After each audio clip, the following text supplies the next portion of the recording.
এরকম একটা সেটআপ আমার ভিশন বোর্ডে না থাকলেও ভিশনে অবশ্যই ছিল। জানুয়ারি মাসটা আমার জন্য ভীষণ স্পেশাল, কারণ বেশ কয়েক বছর আগে এই সময়ই আমি ধরাধামে অবতীর্ণ হয়েছি। আর জোকস অ্যাপার্ট, আজ আমার বার্থডে। সকালবেলা ঘুম থেকে উঠে মায়ের কাছে এরকম একটা সারপ্রাইজ পাবো সেটা আমি মনে মনে আশা করেইছিলাম, তবে তার সাথে এটা পাবো একদমই ভাবিনি।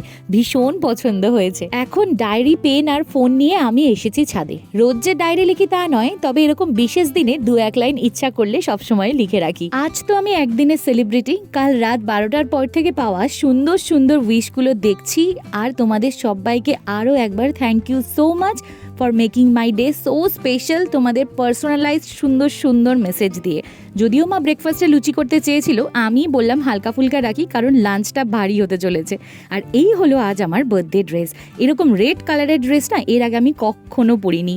আর এই এমব্রয়ডারি কাজটা দেখে প্রথম দেখাতেই প্রেমের মতো এই জামাটা আমার পছন্দ হয়ে গিয়েছিল। কালী মন্দির থেকে বাবা পুজো দিয়ে নিয়ে এসেছিল, আর সেই ফুলটাই মা আমায় ছুঁয়ে দিল। আমাদের একটা ছোট্ট নিয়ম আছে, জন্মদিনে 5 ফুল দিয়ে স্নান করতে হয়, আর আজকের এই 5টা ফুলই আমাদের ছাদ বাগানের। আর এই আয়োজনটুকু আমি করেছি তারা হয়ে যাওয়া আমার কাছের মানুষগুলোর জন্য।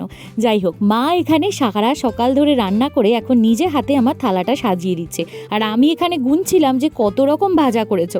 মা বলল চুপচাপ দেখতে থাক আর কি কি করেছি। তো সাজানো গোছানোর পর জন্মদিনের লাঞ্চের থালাটা কিছুটা এই রকম লাগছিল, আর আমিও একটু রেডি হয়ে নিলাম নতুন কুর্তিটা পরে। এই কুর্তিটা আমাকে মাসি দিয়েছে জন্মদিনে। তারপর মা বলল এখানে বস, একটু আশীর্বাদ করব। কিন্তু আমার মনটা খাওয়ার দিকে, কোন দিক থেকে শুরু করলে মাছের কাছে তাড়াতাড়ি পৌঁছতে পারবো, কারণ তোমরা নিশ্চয়ই জানো মাছ খেতে আমি ভীষণ ভালোবাসি। তবে আজকের দিনে শোস্টপার ছিল কিন্তু এই নলেন গুড়ের পায়েসটা অসাধারণ হয়েছিল।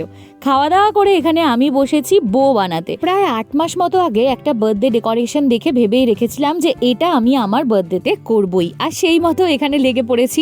আসলে একটা জিনিস আমি গত কয়েক বছরে ভালোভাবে শিখেছি, যে নিজেকে ভালোবাসো তুমি। এবার কে কখন স্পেশাল ফিল করাবে তার জন্য বসে না থেকে আমি আমার সাঙ্গপাঙ্গদের সাথে লেগে পড়েছি বেলুন ফোলাতে। If nobody is there to make me special, I will do myself. তোমরা আমাকে এটাই আশীর্বাদ করো যে এরকম নিজের কাছের মানুষদের সাথে বার্থডে যেন আরো অনেক অনেক কাটাতে পারি। আর এখানে আমি কি করছিলাম বলো তো? রিলের জন্য প্র্যাকটিস। তো ফাইনাল আউটকামটা কিন্তু আমি অলরেডি ইনস্টা আর ইউটিউবে পোস্ট করে দিয়েছি, দেখে জানিও কেমন লাগলো। টাটা।